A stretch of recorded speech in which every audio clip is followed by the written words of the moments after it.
Êxodo 29. Aí nós vamos ver que ele é dividido em 5 partes: a unção de Arão e seus filhos, o sacrifício, a porção dos sacerdotes, o sacrifício contínuo e, por último, habitaria entre eles. Então esses são os temas que nós vamos falar nessa manhã. E para a gente começar, tem 2 perguntas que nós podemos nos fazer quando a gente olha esse texto. Que é o primeiro: qual o propósito de Deus em escolher Israel e por que ele estabeleceu os sacerdotes? Por que ele chamou aqueles homens, chamou Arão, a sua descendência, para ser sacerdote? E por que ele escolheu o povo de Israel? Alguém tem alguma resposta para dar nessas 2 perguntas? Pode comentar, ficar à vontade. O porquê, qual o propósito de Deus ter escolhido a Israel e por que Deus estabeleceu esse sacerdócio? Se alguém tiver alguma coisa a acrescentar, fique à vontade. Se não, nessa primeira pergunta, qual o propósito que Deus escolheu Israel, nós vamos ver que fazer deles uma nação modelo, que cada israelita fosse um sacerdote para ser o elo entre Deus e os outros povos. Ou seja, Deus ele escolheu a Israel, e nós vamos ver isso desde o Gênesis. Nós vamos ver que Deus escolheu para que ele pudesse ser um modelo para os outros povos. Tanto que nós vamos ver que tem muitas diferenças dos costumes daquela época para o povo de Israel. Ainda que tenha semelhanças, mas também tem as suas diferenças. Era para que então os israelitas eles fossem ali um elo entre Deus e o homem, entre Deus e todas as outras nações. Só que nós vamos ver que, contudo, o seu desvio de conduta, eles não inspiravam confiança. E por isso o sacerdócio ele foi criado. Então aqui nós vamos entender que Deus ele primeiro separou o povo de Israel para que o povo de Israel pudesse ser um exemplo para as outras nações. Só que por conta dos erros, por conta dos pecados, por conta de tudo que aconteceu, então Deus precisou estabelecer então os sacerdotes. E agora, do porquê de Deus estabelecer os sacerdotes, Deus originalmente ele pretendia que o seu povo escolhido fosse um reino de sacerdotes, onde tanto a nação como um todo, como cada indivíduo tratavam diretamente com Deus. Mas o pecado do povo impediu que isso acontecesse. Ou seja, a função do sacerdote, a ideia que Deus queria que o homem tivesse ali como sacerdote, era de ter uma comunhão com Deus e poder aproximar os outros povos ao Senhor, poder se aproximar ao Senhor. Ou seja, nós vamos ver então desde o Gênesis, a intenção de Deus era se aproximar do homem. Mas por conta do pecado, o povo foi impedido que isso acontecesse. Então, foi por isso que foi levantado então um sacerdote da descendência de Arão e tudo mais. E através desse sacerdote, o seu trabalho, Deus ele desejava preparar todo o povo para a vinda de Jesus Cristo, que ofereceria a restauração de um relacionamento direto com Deus. Ou seja, nós vamos entender então que aquele sacerdote foi levantado com o propósito de aproximar aquele povo até Deus, mas também apontava para Cristo. E nós vamos ver durante toda a lição que quando vem falando do sacerdote, vem sempre apontando para Cristo, vem sempre apontando para o nosso sumo sacerdote que é eterno. Nós vamos ver que mas até que Cristo, o Messias, viesse, os sacerdotes eles eram os representantes do povo diante de Deus, através desse sistema do Antigo Testamento. Ou seja, aquele povo ele era separado até que o Cristo chegasse, até que o Messias chegasse, para estabelecer então um novo sacerdócio. E para a gente começar, antes da gente começar a entrar aqui no Êxodo 29, hoje nós vamos fazer sempre esse paralelo entre os israelitas, entre ali os sacerdotes que eram levantados, que foram levantados, como foram levantados, e Cristo, que é o verdadeiro sacerdote eterno para as nossas vidas. Então vamos abrir nossas Bíblias em Hebreus 10, do 1 ao 14, e aí eu vou pedir para os irmãos estarem lendo.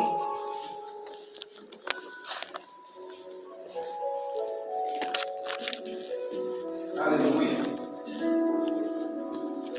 Espera só um pouquinho, pessoal.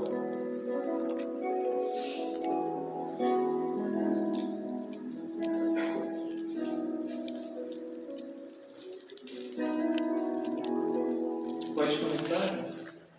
Porque, tendo a lei a sombra dos bens futuros, e não a imagem exata das coisas, nunca, pelos mesmos sacrifícios que continuamente se oferecem cada ano, pode aperfeiçoar os que a ele se chegam. De outra maneira, teria deixado de oferecer, por ter purificado uma vez os ministrantes, nunca mais teriam consciência de pecado. Nesses sacrifícios, porém, cada ano se faz comemoração dos pecados. Porque é impossível que o sangue de touros e de bodes remova pecados. Porque entrando no mundo diz, sacrifício e oferta não quiseste, mas corpo me preparaste. Holocaustos e oblações pelo pecado não te agradaram. Então eu disse, eis aqui estou, no rolo do livro está escrito o meu respeito.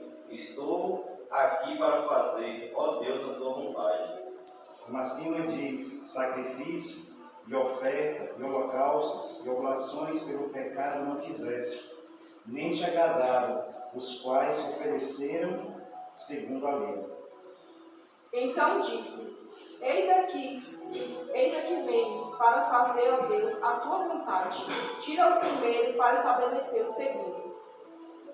Na qual vontade temos sido santificados pela oblação do corpo de Jesus Cristo, feita uma vez.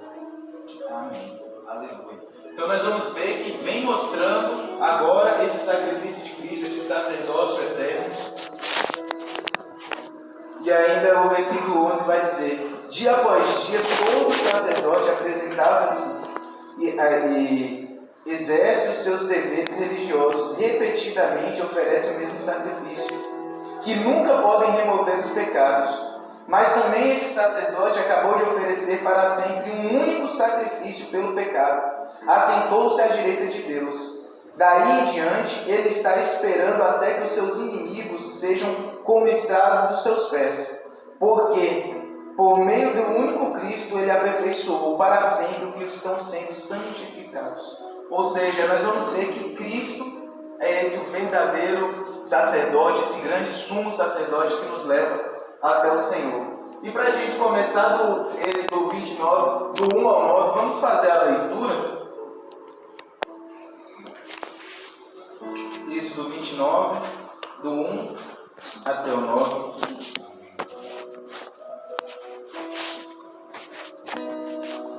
Eu vou ler o primeiro, aí os irmãos dão prosseguimento. Assim vocês o consagrará, para que me sirvam como sacerdotes. Separe um novilho e 2 cordeiros sem defeitos.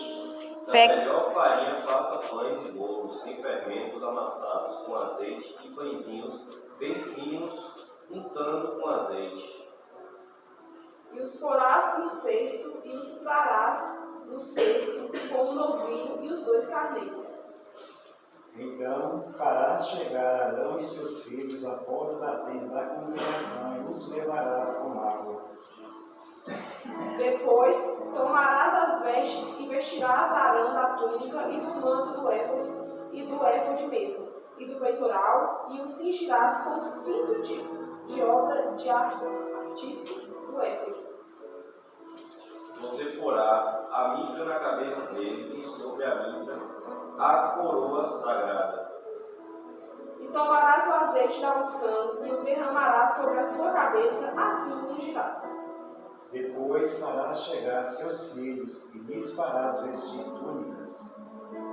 E o cingirás com o cinto a Arão e a seus filhos, e lhes atarás as tiaras, para que tenham o sacerdócio por estatuto perpétuo, e sagrarás a Arão e a seus filhos. Amém. Ou seja, então essa primeira parte que nós vamos ver, do versículo 1 ao 9, ele vai tratar da unção de Arão aos seus filhos. Então o Senhor disse a Moisés, isto é o que farás para os consagrar. Ou seja, o Senhor estava dando ali a direção a Moisés como que iria ser esse processo de consagrar o Arão e a sua descendência, a sua família ali, os seus filhos, para o sacerdócio. E aí nós vamos ver que todo esse capítulo ele é muito detalhado de como é que seria feito isso, o passo a passo.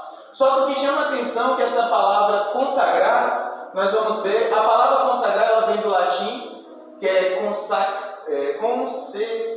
consecrare, formado por com, que significa inteiramente, e sacer, que quer dizer santo. Portanto, consagrar significa santificar inteiramente. Ou seja, então, quando o Senhor ele vem falando ali, assim vocês o consagrará para que lhe sirvam como sacerdote, está falando que iria ser separado por inteiro, em todas as áreas. Arão e a sua família, os seus filhos, a sua descendência, seriam separadas para o Senhor, ou seja, santificados inteiramente. E o termo no hebraico que é usado no Antigo Testamento é kodesh, que é essa palavra que nós vamos ver que é consagrará. Em outras versões pode estar separar ou algo assim, mas a palavra é a mesma, que é kodesh, que pode ser traduzido como consagração, santidade, que dá a ideia de separação de algum uso comum ou profano, ou de separação para um serviço divino. Ou seja, então nesse momento Arão, suas famílias, seus filhos estão sendo separados para o ofício divino, para separado de tudo para o Senhor, para servir ao Senhor. E aí quando nós vamos olhar, nós vamos ver então que no versículo 4, os sacerdotes eles deveriam ser lavados com água.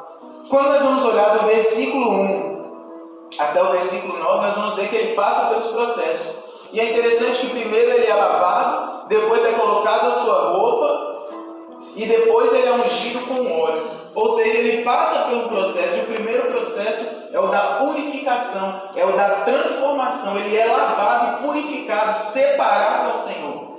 E depois vai ser investido as roupas nele. Algo interessante que foi na aula da pastora, se eu não me engano, agora eu não lembro se foi no 26, no 28, eu não lembro qual foi a lição, mas que falava que a roupa ela trazia um peso de honra, ela trazia uma honra do Senhor sobre aquele que vestia. Ou seja, então ele primeiro precisava ser purificado, ele precisava ser lavado, ele precisava estar puro. Depois ele vestia agora essa roupa que trazia a honra do Senhor, trazia a glória do Senhor ali, a santidade do Senhor, e depois aquela unção sobre a vida dele.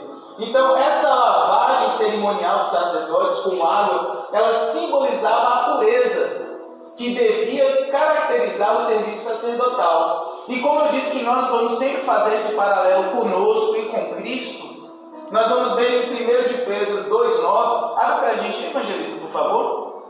Vai dizer que nós somos semelhantes, todos nós, como um reino sacerdotal e nação santa. Ou seja, nós também somos esse reino, nós também somos esses sacerdotes. Vós, porém, sois raça eleita, sacerdócio real, nação santa, povo de propriedade exclusiva de Deus, a fim de proclamardes as virtudes daquele que vos chamou das trevas para a sua maravilhosa luz. Aleluia. Então nós somos esse povo, nós somos esses sacerdotes do Senhor. E necessitamos estar limpos para nos achegar ao Senhor. É o primeiro passo que o sacerdote passou, foi ser lavado, foi ser purificado. E nós também precisamos disso. Em Hebreus 10, 22 vai chegar: cheguemos-nos com verdadeiro coração e inteira certeza de fé, tendo os corações purificados da má consciência e o corpo lavado com a água limpa. Ou seja, então a própria palavra do Senhor vai nos mostrar que nós precisamos dessa purificação que os sacerdotes ali passaram. E aqui, quando vem falando para separar Arão, eu achei interessante a gente colocar o seguinte, que Arão ele era descendente de Levi. Só que nem todos os filhos de Levi eles eram sacerdotes ou chegariam a ser sumos sacerdotes. Levi ele teve Gerson, Coate e Merari, ou seja, os gersonitas, os coatitas e os meraritas.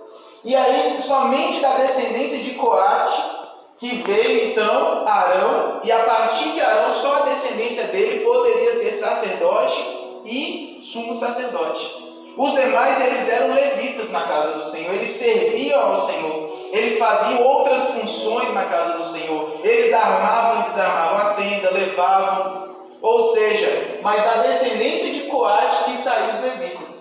Podemos entender que os levitas eles eram sacerdotes que serviam ao Senhor, mas somente a linhagem de Arão era apto para ser esse sumo sacerdote. E aqui nós vamos ver que, na primeira aqui, nós vamos ver o sumo sacerdote, na segunda nós vemos o próprio sacerdote e também as roupas do levita. E aí nós vamos ver que nós temos 3 classes de vestimenta. Por que nós vamos falar sobre isso? Porque no versículo 4 e 5 vai dizer: depois tragarão seus filhos à entrada da tenda do encontro, mande-os lavar. E agora no versículo 5, pegue as vestes e o vista Arão. E aí vai dando ali o que é necessário para ele se vestir. Nós já tivemos essa aula falando sobre as peças da roupa e da sua importância e o que cada coisa ali significava. Mas nós vamos ver que temos 3 tipos de vestimenta e 3 tipos ali de ocasiões para ser usado. O primeiro seria o Cohen, que é o sacerdote. Todo sacerdote ele é um Cohen. E aí ele vestia a túnica, a calça, a mitra e o cinto. Nós vamos ter agora o Cohen Gadol, que é o sumo sacerdote. E aí ele vestia tanto essas roupas como vestia o manto, o éfode, o peitoral, a lâmina de ouro. Ou seja, ele vestia essas roupas para mostrar a sua importância, para mostrar a sua autoridade, para mostrar que Deus o tinha separado para algo mais próximo, para representar todo aquele povo. E aí, uma vez no ano, no Yom Kippur, que é o dia do perdão, aí o Cohen Gadol, que é o sumo sacerdote, ele vestia todas as outras roupas, ou seja, ele se apresentava diante do Senhor com tudo que ele podia. Ele se apresentava diante do Senhor com todas aquelas roupas que iriam trazer a ele aquela honra do Senhor, que já foi falado em outros versículos, que aí ele vestia 4 roupas de linho, a túnica, o calçado, a cinta, a tiara. Ou seja, nesses 3 ocasiões, tanto o sacerdote, o sumo sacerdote, e agora o sumo sacerdote, no dia do perdão, ele vestia outras roupas também, para mostrar então essa reverência para o Senhor. Se alguém quiser comentar, falar alguma coisa, pode ficar à vontade. E agora no versículo 7 nós vamos ver essa unção do azeite. Primeiro nós vemos que ele precisou ser lavado, então ele foi revestido, agora vestido com essas roupas sacerdotais, e agora tem a unção sobre a vida dele, a unção do azeite. A unção ela sempre foi usada como um dos ritos de posse do ofício real, sacerdotal e profético. Ou seja, nós vamos olhar no Antigo Testamento e vamos ver que essa unção sempre foi especial para profetas, para reis e para sacerdotes. E agora o azeite ele simboliza o Espírito Santo que viria habitar na igreja, recebendo assim como um penhor. Nós hoje somos penhor do Espírito Santo. Ô Rita, abre para mim, por favor, 2 Coríntios, capítulo 1, versículo 21 e 22, por favor. Que vai nos mostrar justamente isso. Que nós somos penhorados pelo Espírito Santo e que o Espírito Santo ele habita em nós. Então nós somos ungidos por ele. Amém. 2 Coríntios, capítulo 1, versículo 21 e 22. 1 Coríntios 1, 21 e 22.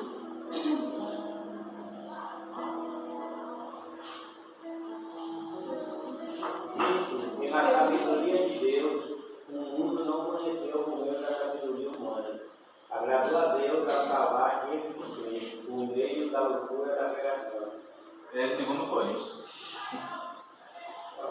2 Coríntios 1, 21 e 22. Você não tirei 1 Coríntios ali agora. Aleluia.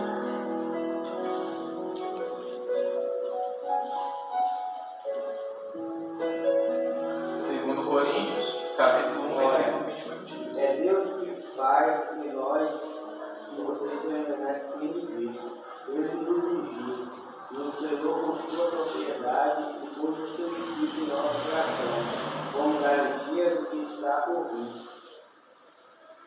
E o 22? E o 22. Ok. Pronto. Tem alguma coisa a comentar esse versículo? Sobre isso que a gente está comentando? Eu vejo assim, que ele não diz aí que separado por Deus, o sacerdote era purificado, lavado. Eu vejo que quando assim Cristo também nos salvou, né? Não somente nos separou, mas fez essa própria, como fez com o sacerdote, que nos lavou do pecado, purificou, né, com o seu próprio sangue, né? E nos trouxe também a santidade com o seu próprio Espírito Santo, para que nos tornamos também esse sacerdote.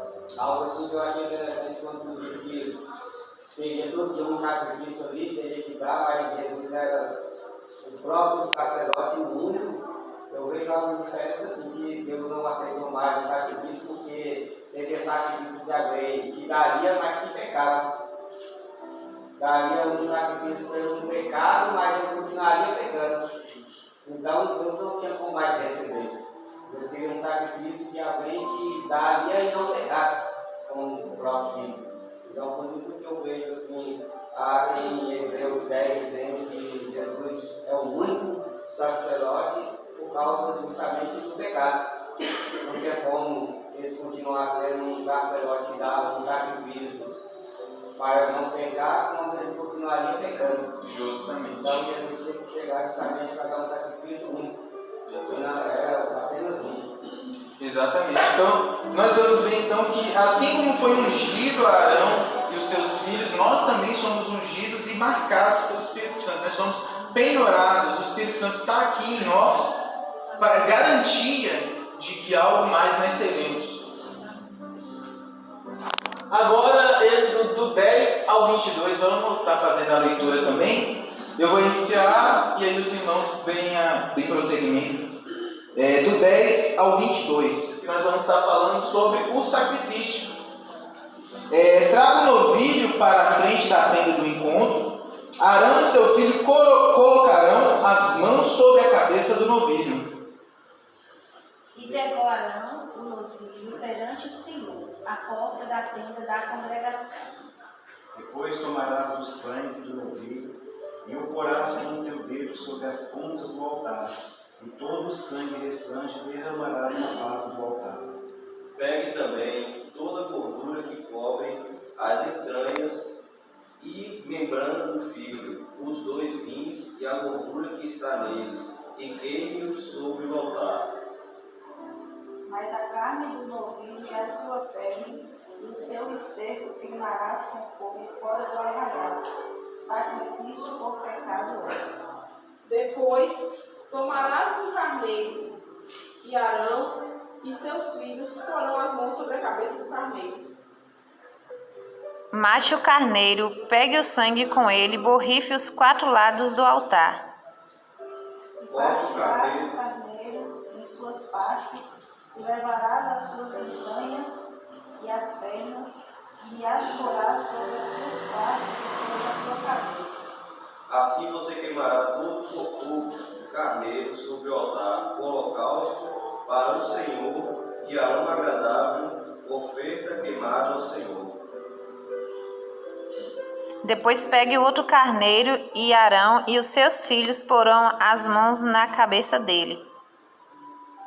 E degolarás o carneiro, e tomarás o seu sangue, e o porás sobre a ponta da orelha direita de Arão, e sobre a ponta das orelhas direitas de seus filhos, como também sobre o dedo polegar de suas mãos direitas, e sobre o dedo polegar dos seus pés direitos, e o resto do sangue espalhará sobre o altar ao redor. Pegue um pouco do sangue que está no altar e o azeite de ungir, e com eles borrife Arão, e as suas roupas, e os seus filhos e as roupas deles. Então ele, os seus filhos e as roupas de todos eles estarão separados para mim. Depois tomarás do carneiro a gordura e a cauda, e a gordura que cobre as entranhas, e o redenho do fígado, e ambos os rins com a gordura que houver neles, e o ombro direito, porque é carneiro das consagrações. Amém. Ou seja, então nós vamos falar sobre o sacrifício. E ali um versículo que eu achei como chave seria que farás o novilho chegar diante da tenda do encontro, e Arão e seu filho porão a mão sobre a cabeça do novilho, e imolarás o novilho diante de Yahvé, na entrada da tenda do encontro. Ou seja, nós sabemos que mão significa autoridade, significa transferência. Então ali acontece o que Ita comentou sobre a questão do sacerdote primeiro sacrificar para ele um sacrifício de perdão, de arrependimento, para depois ele poder sacrificar ao povo. Então nesse processo, a primeira coisa que ele ia precisar fazer em relação ao sacrifício seria também trazer o novilho, e ali ele e os seus filhos colocariam a mão sobre o novilho, e ali seria transferido para ele os pecados, para que então agora a culpa caísse sobre aquele novilho, para que ele pudesse também estar ali sendo purificado por aquilo. E ali ele seria imolado, seria morto, seria sacrificado diante do Senhor. Os sacerdotes, eles colocavam a mão sobre o novilho, que foi essa parte que eu comentei. Nós vamos ver que o sangue ele era aspergido nos chifres do altar do sacrifício, queimado, como se fosse um sacrifício para leigos. E ali nós vamos ver em Levítico 4, 25 e 30, e também Levítico 4, 7. Abre para a gente, presbítero, por favor, Levítico 4, versículo 7, que vai nos mostrar justamente isso, que o primeiro sacrifício que era feito era por ele mesmo, para depois fazer agora um sacrifício ao Senhor. Levítico 4, versículo 7.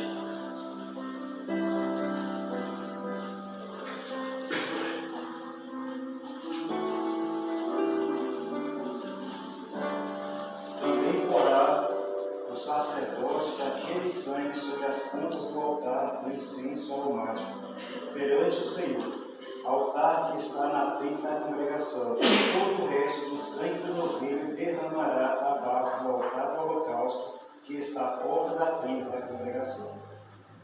Leu o 25 para mim, por favor.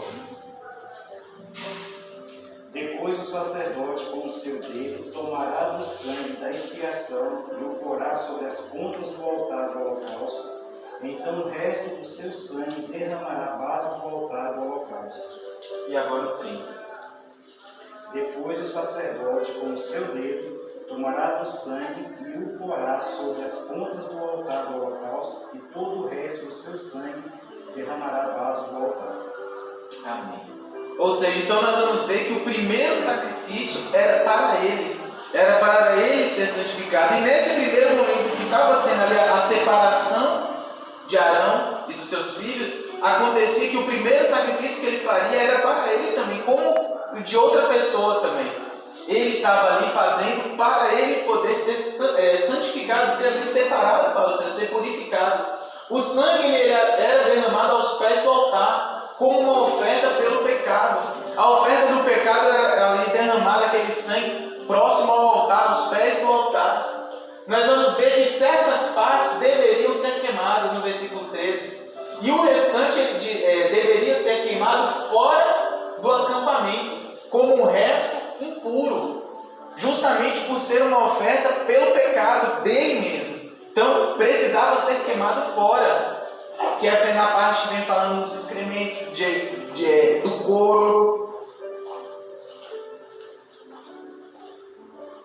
No versículo 14, mas quem a parte com o couro e excrementos do novilho fora do acampamento é oferta pelo pecado. Ou seja, então aquela primeira parte ele estava fazendo para se purificar. E aí nós vamos ver que a gordura em geral ela era considerada a melhor parte do sacrifício. E portanto ela mais aceita ao Senhor. Nós vamos ver que todas essas partes do sacrifício está muito bem detalhado como que deveria ser feito, o cuidado que tinha que ser, as partes que eram melhores iriam para o Senhor, as partes que não poderiam ser ali juntas, ser sacrificadas, porque naquele momento era uma oferta de pecado. Então nós vamos ver que vai sempre mostrando esses detalhes. Nós vamos ver que a carne queimá-la fora do arraial. É um sacrifício pelo pecado. As partes do sacrifício mencionadas eram eliminadas segundo a lei, referente aos sacrifícios pelo pecado. E agora em Levítico 4, do 11 e 12, que vem falando isso. Ô, Gedi, abre para a gente, por favor, Levítico 4, 11 e 12.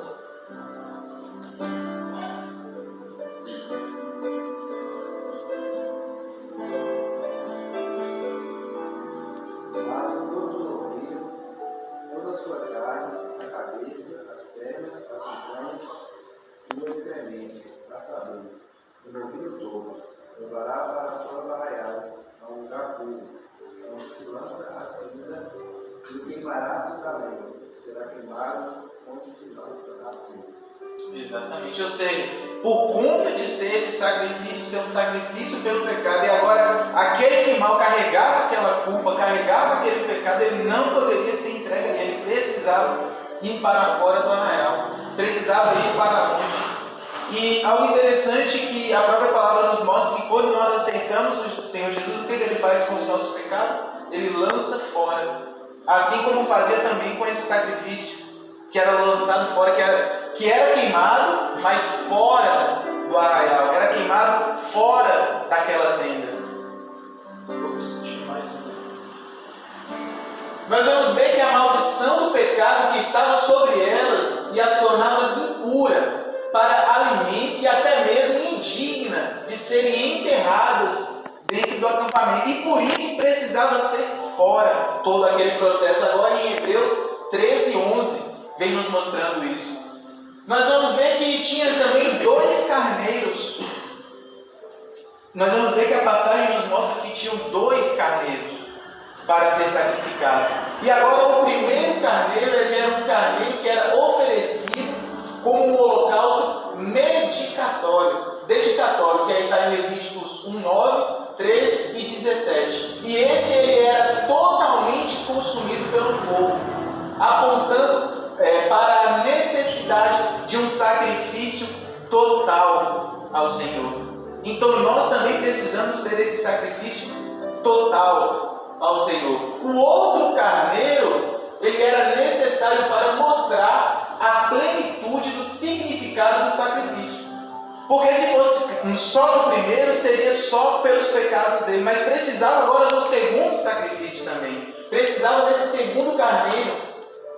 E o segundo carneiro, ele se chama de consagração. O sacerdote solenemente oferece partes dele em sacrifício pessoal a Deus e se alimenta do seu peito. Ou seja, ele sacrificava aquele primeiro, queimaria tudo. O segundo ele oferecia ao Senhor. E desse também o sacerdote ele tinha o direito, ele também se alimentava de uma parte desse. Então esses eram esses 2 sacrifícios. A oferta queimada, ela tipifica a consagração plena e a dependência constante do sangue expiatório de Cristo, que é aceitável de Deus para as nossas vidas. Ou seja, é o que ali? A consagração plena e a dependência constante do Senhor. Primeiro, a consagração plena, queimar por inteiro ao Senhor, entregar por inteiro. E o segundo, a dependência constante do Senhor, que é quando é oferecido ao Senhor e ali come também daquele sacrifício, que é a dependência do Senhor. E isso ilustra a necessidade de que todo crente tem de alimentar-se da vida de Cristo, do Cristo ressurreto, e de oferecer a Deus a sua própria vida, transformada por esse sacrifício. Ou seja, esses carneiros, esses sacrifícios nos mostram isso, que nós precisamos nos alimentar de Cristo e oferecer a Deus a nossa própria vida transformada ao Senhor. Senhor? Eu não me recordo se é o trecho que ele se refere ao primeiro ou ao segundo, mas uma leitura mais atenta, quando ele fala tomar o sangue entre 2 vírgulas, que significa que o verbo tomar ele não está sendo utilizado como sinônimo de pegar, e sim como literal, de tomar o sangue, de ingerir o sangue. Enquanto, quando ele se refere ao segundo cordeiro, ele fala tomar o sangue e o óleo, para aspergir. Aí esse tomar, ele já está sendo utilizado agora como pegar, e não como tomar literal. E aí eu queria que você explicasse aí o simbolismo por trás de tomar o sangue literal. Deixa eu achar ali a parte que vai nos falar isso. Cujo raciocínio será tocando sacrifique-o, pegue o sangue, jogue-o no lado do altar, corte o cordeiro em pedaços, depois queime o cordeiro, tem no altar, holocausto para o Senhor, pegue depois o outro cordeiro.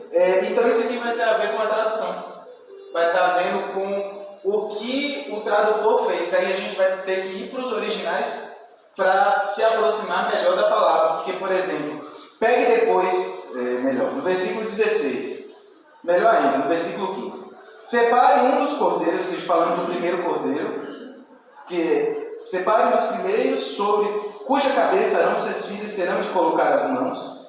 Sacrifique-o, pegue o sangue e jogue do lado do altar. Corte o cordeiro em pedaços, leve as cisternas, as vísceras, as pernas, coloque ao lado da cabeça e de outras partes. E depois queime o cordeiro por inteiro, o holocausto dedicado ao Senhor.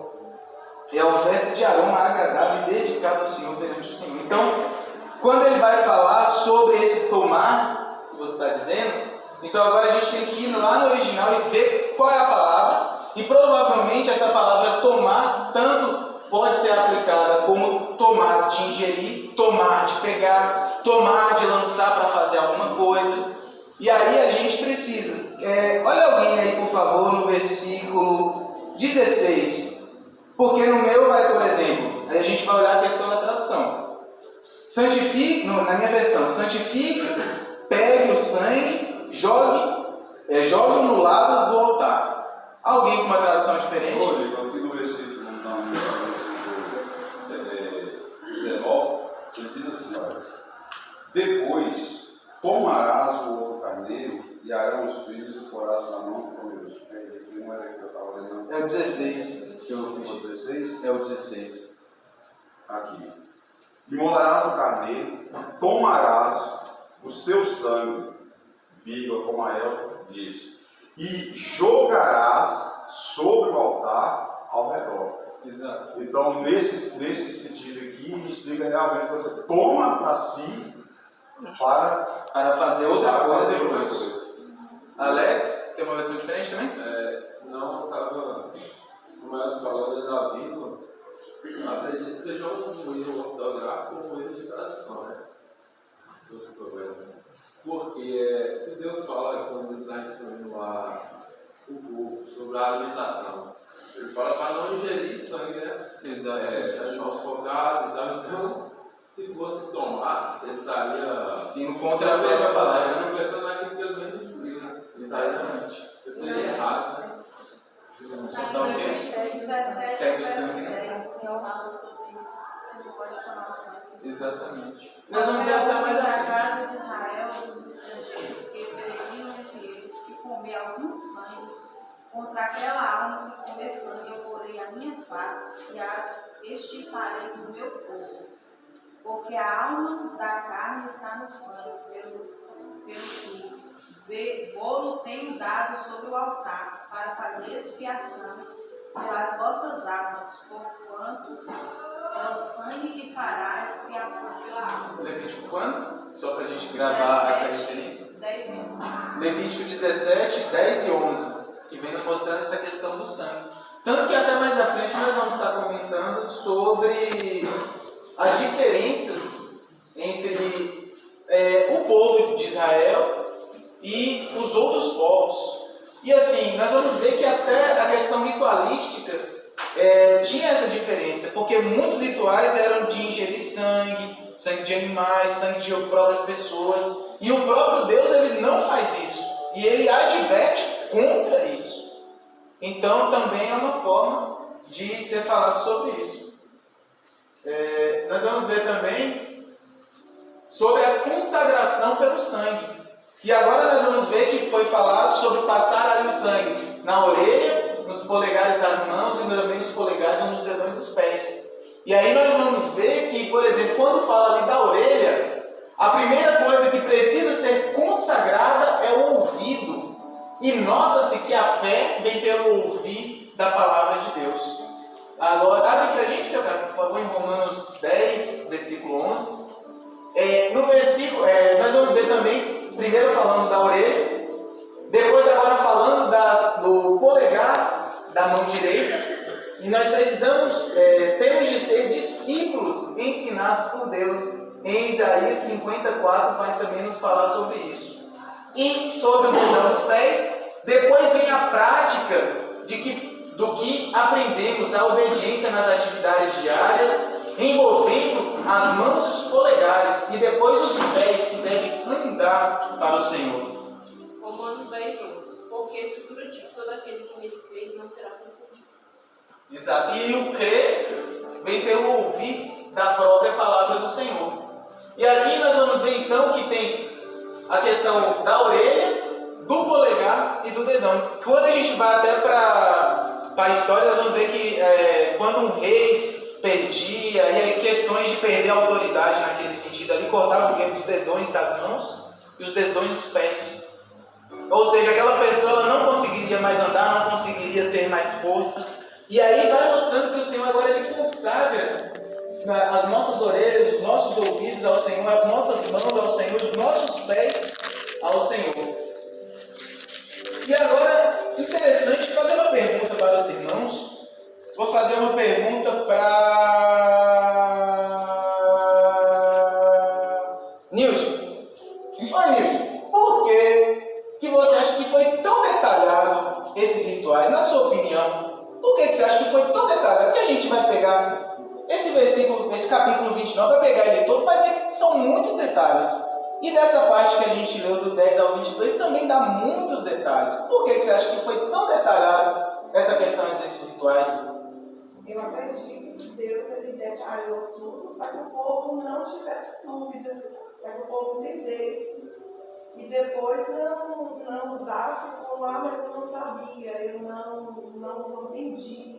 Então Deus fez questão de especificar tudo, ensinar tudo, os mínimos detalhes, para que eles fizessem tudo.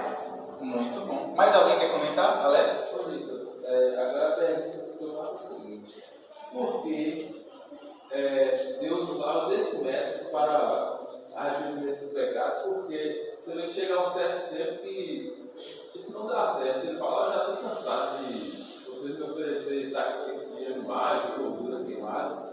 Assim, não teria outro método de fazer Deus perdoar,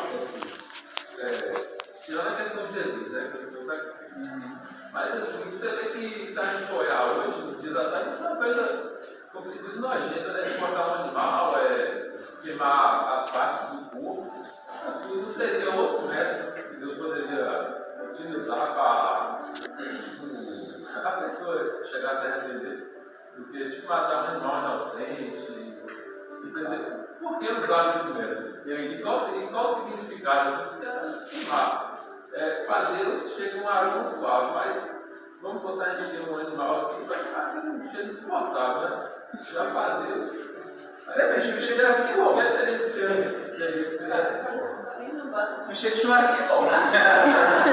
Depende. Eu entendi o que você quis dizer. Agora, eu vejo que Deus ele trouxe esses detalhes pelo pecado do homem, para que viesse ali apagando o pecado do homem, exatamente para não acontecer o que aconteceu em Gênesis, no capítulo 6, como é no capítulo 5.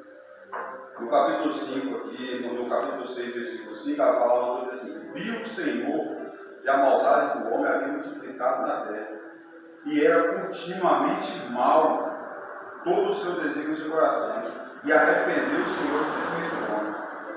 Então, observe que quando Deus ele se arrepende de ter feito o homem aqui, pela sua maldade, o que Deus faz? Deus destrói. Então, aqui Deus acabou com a raça humana, embora nós vamos ver aqui na frente que Deus vai dizer que, porém, Deus encontrou Noé, um homem justo. E de Noé deu sequência à humanidade. Mas você já imaginou se todas as vezes que o homem pecasse, Deus fosse destruir o homem? Então, por isso que Deus ele vem detalhando, e agora Deus vem dando oportunidade, porque quando o homem cai, o primeiro sacrifício é de um animal. E quem sacrifica esse primeiro animal é o próprio Deus, que mata ali um animal para cobrir o pecado do homem. Então, o pecado do homem, desde o Gênesis aqui, quando Deus vê a primeira queda do homem, Deus mostra que pelo sangue, a culpa do homem, ela é apagada. Então, na queda de Adão e Eva, Deus sacrifica um animal. Então, começou ali o sacrifício pelo pecado. Chega um momento que o pecado ele começa a crescer tanto que Deus olha e Deus se arrepende. O próprio Deus fala: eu me arrependo de ter feito por conta da maldade. E Deus decide acabar não só com o homem, mas também com os animais. E Deus decide acabar com tudo. Mas Deus vê um homem justo e Deus dá sequência ao ser humano. Então, a partir de Deus agora começa a dar essa oportunidade do homem ter acesso a ele por meio do sacrifício, que é exatamente os animais. Justamente. E ainda na pergunta de Alex, quando você comentou da questão do próprio Deus ter falado que não queria mais esse sacrifício e tal, estava cheirando mal, que ele já tinha enjoado, algo nesse sentido, a gente vai ver também que ali os sacrifícios que eram feitos não era da forma que o Senhor queria. Como que o Senhor queria, primeiro de tudo, que fosse um sacrifício espontâneo? Primeiro eu precisava querer sacrificar ao Senhor. Depois de eu querer sacrificar ao Senhor, não poderia ser de qualquer jeito, tinha que ser o melhor que eu tinha para ser sacrificado ao Senhor. E assim, e muito mais. E quando você fala em relação aos animais, em relação a Deus ter escolhido, por que de ter escolhido a questão do sacrifício de animais e tudo mais, entra também essa questão do que o evangelista falou, da questão que desde o Éden, quando foi sacrificado ali, a gente pode entender que ali já apontava para Cristo. Porque Cristo ele veio como uma ovelha para o matadouro. Cristo ele veio como uma ovelha para ser sacrificado, para tomar o pecado das nossas vidas.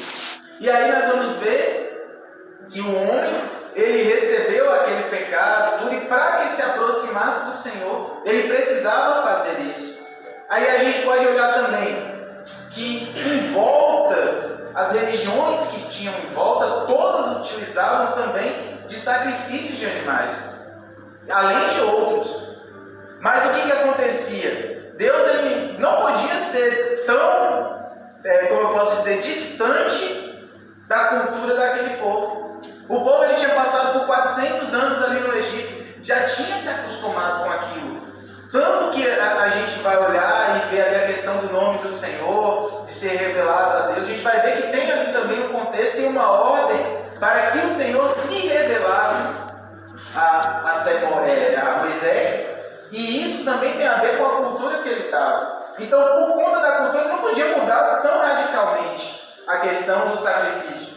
E aí, quando ele usa os animais, por exemplo, o animal que precisava ser sacrificado, o homem precisava cuidar dele antes, preparar ele antes, até um ano, para depois poder sacrificar. Para que na hora ele pudesse ir entendendo o que ele fez e caindo em si diante dos pecados que ele cometeu. E agora, na hora que ele coloca as mãos sobre o animal, agora ele entende que quem vai